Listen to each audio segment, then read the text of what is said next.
Buenas.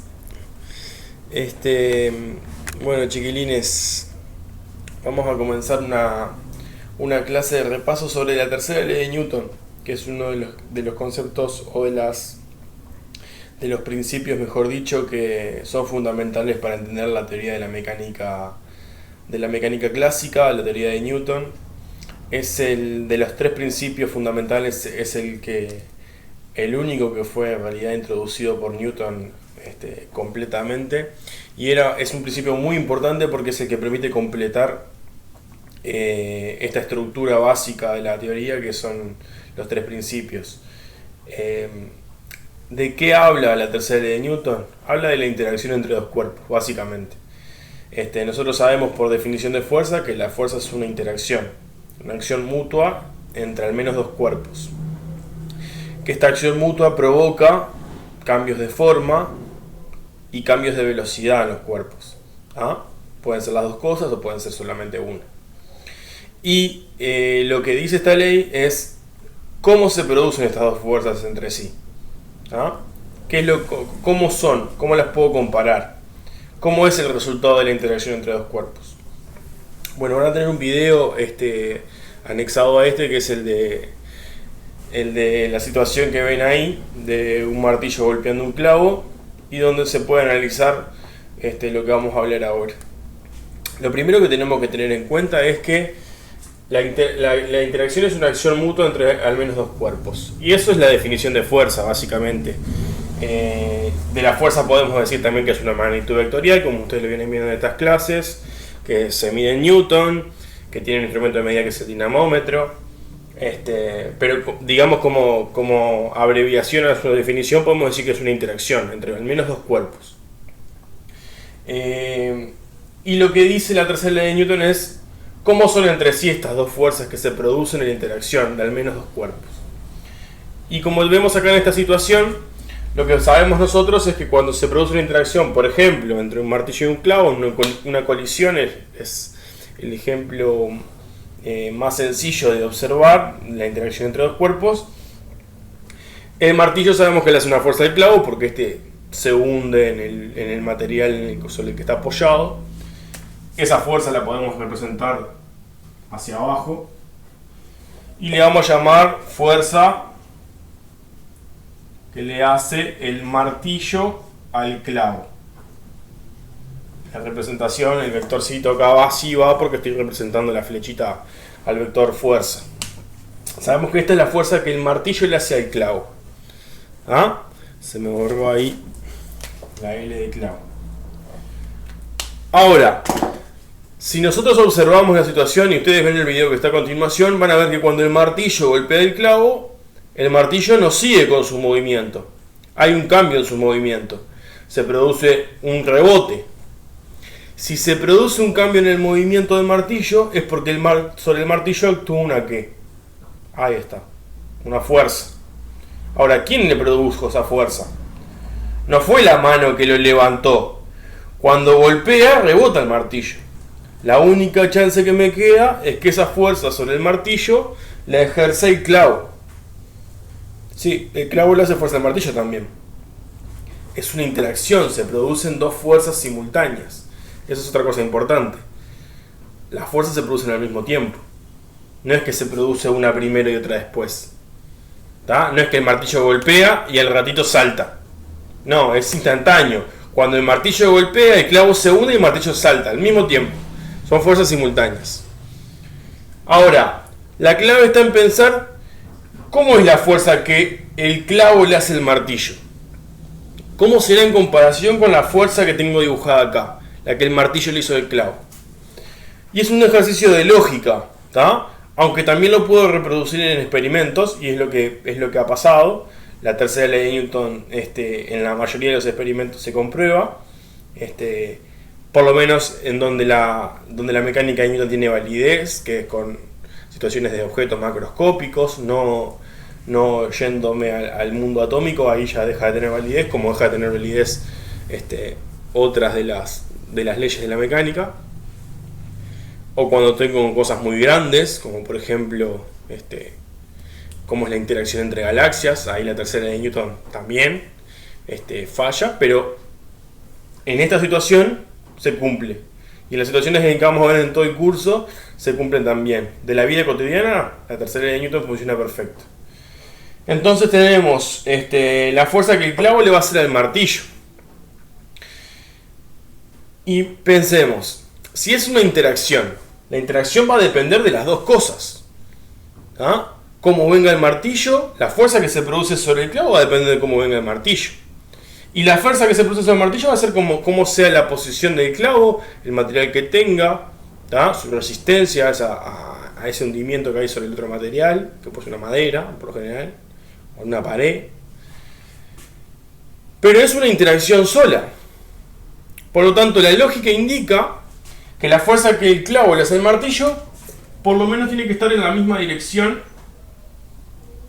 que la que le hizo el primero.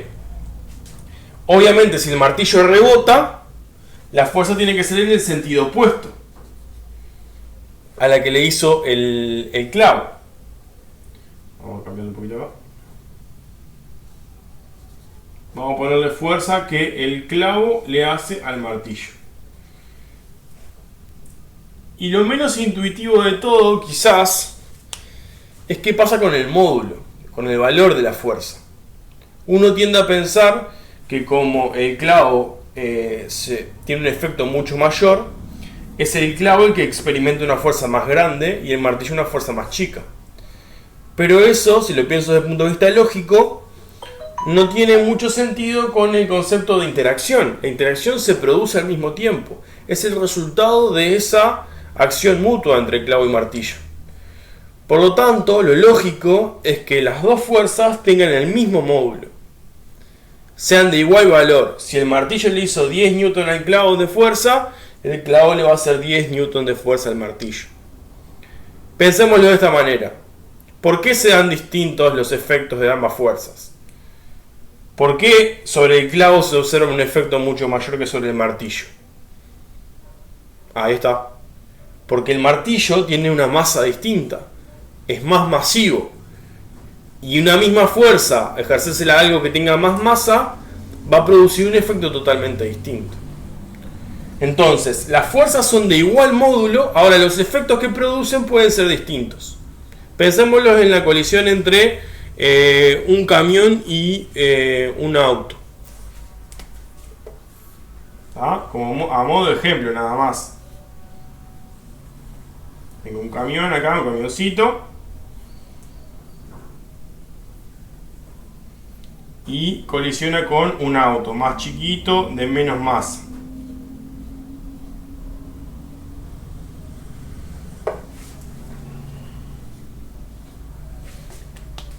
En esa colisión se va a producir fuerza sobre ambos vehículos. El camión le va a hacer una fuerza al auto en esta dirección y sabemos también que como se produce un cambio en la forma y en la velocidad del camión, tiene un efecto, experimenta una fuerza, contraria.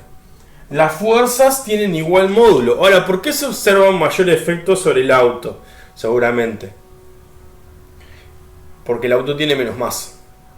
El objeto que tenga menos masa, a un mismo valor de fuerza, experimenta un efecto mayor.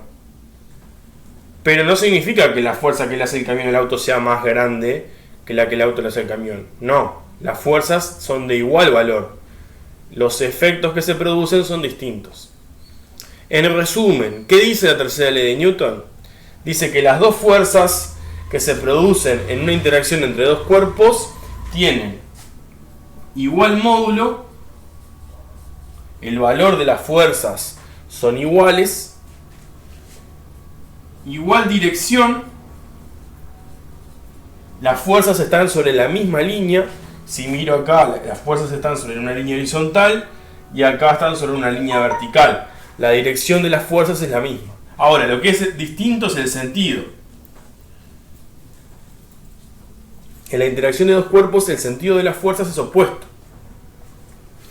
Y lo otro que es distinto, y es fundamental también, y a veces no es tan intuitivo, es que tienen distintos puntos de aplicación.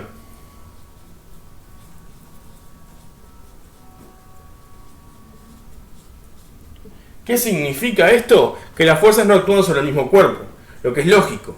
La fuerza que el martillo le hace al clavo actúa sobre el clavo, y la que el clavo le hace al martillo actúa sobre el martillo. ¿Tá? No forman un sistema de fuerzas este par de interacción. También se le llama par de acción-reacción a estas fuerzas, porque a la tercera ley también se le llama principio de acción y reacción. No forman un sistema de fuerzas, es decir, no puedo sumarlas, ¿tá? Como venimos haciendo hasta ahora. Las dos fuerzas que se producen en la interacción de dos cuerpos actúan sobre cuerpos distintos. Nosotros hasta ahora veníamos analizando lo que pasa sobre solo un cuerpo, no sobre los otros que interactúan con este. Ahora lo que estamos observando es simplemente ver qué pasa con los otros cuerpos que interactúan con el cuerpo que yo tengo como referencia y que tengo que estudiar. ¿Ah? Sabemos que el martillo es una fuerza del clavo, esa fuerza actúa sobre el clavo. Y que el clavo le hace una fuerza al martillo, esa fuerza actúa sobre el martillo. Actúan sobre cuerpos distintos. ¿Qué pasaría si actuasen sobre el mismo punto de aplicación, las dos fuerzas? Dos fuerzas de igual módulo, de igual dirección y sentido opuesto, que están sobre el mismo punto, se anulan. Entonces no pasaría nada. Y eso sabemos que no sucede así. ¿Por qué no sucede así? Y por esta última característica fundamental. No tienen el mismo punto de aplicación esas dos fuerzas. Por lo tanto, no se pueden cancelar. Actúan sobre cuerpos distintos. Bueno, esto que está acá, que está escrito acá, es lo que resume la tercera ley de Newton. Que lo están estudiando en el libro y que, bueno, con esta clase de repaso lo pueden dar otra bichada, otra revisión a eso lo que está en el libro. En las siguientes clases vamos a poner alguna tarea como para que ustedes vayan aplicando esto, pero la tercera ley es simple, ¿tá? Son conceptos muy potentes, pero son simples. ¿Está bien? Saludos a todos.